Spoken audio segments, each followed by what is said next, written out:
Everyone knows that there were 13 English colonies that laid the groundwork for America and the Revolution. But not many people know the specifics of the different colonies and their regions. First, let's start off with the different types of governments found within the colonies. These types of governments consisted of proprietorships, charters, and royal colonies. All of these were granted by the King of England, but only the royal colonies remained under the direct control of the king. Charters for joint stock companies and or proprietorships in which land was granted to an individual, such as the case for William Penn, remained partially in control of their day-to-day affairs. Let's jump right into the colonies and their regions. First up, we have the southern colonies. The southern colonies, consisting of Georgia, South Carolina, North Carolina, Virginia, and Maryland, were primarily focused on agriculture and cash crops, tobacco, indigo, rice, cotton, sugarcane, beans, wheat, corn, etc. These colonies were the agricultural backbone of the Americas for one sinister reason: slave labor.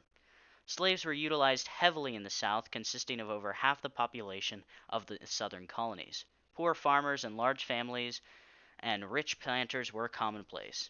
Every colony in the South was a royal colony, the exception being Maryland, who wanted to be goofy and different and make itself into a proprietorship. Most people in these colonies were Anglican, and several different assemblies existed within the colonies, like Virginia's House of Burgess. Not many people know this, but I'm going to let you in on a little secret. There were three different regions within the colonial United States that colonies split into. The second of which were the middle colonies, or mid, if you would prefer. And that's exactly what they were. They were kind of a hybrid between agricultural states of the South and the industry of the North. The colonies in that region were Delaware, New Jersey, New York, which used to be New Amsterdam, by the way, and Pennsylvania. Delaware and Pennsylvania were the two proprietary colonies of the Middle region, and New York and New Jersey were royal colonies controlled by the Crown. They grew tobacco and focused on shipbuilding and textile production.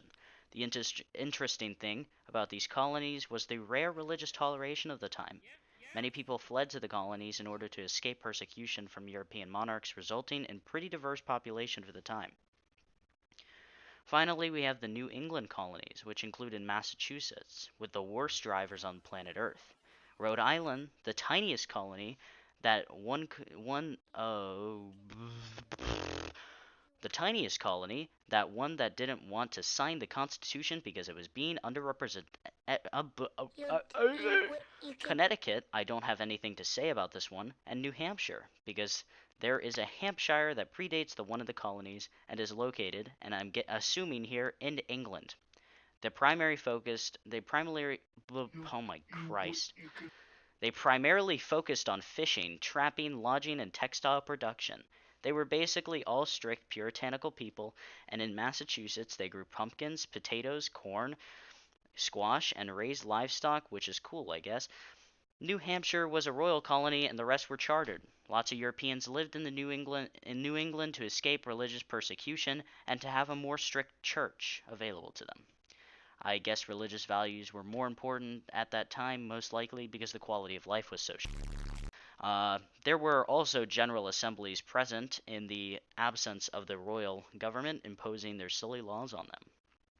To recap, southern colonies were agriculturally focused and used slave labor.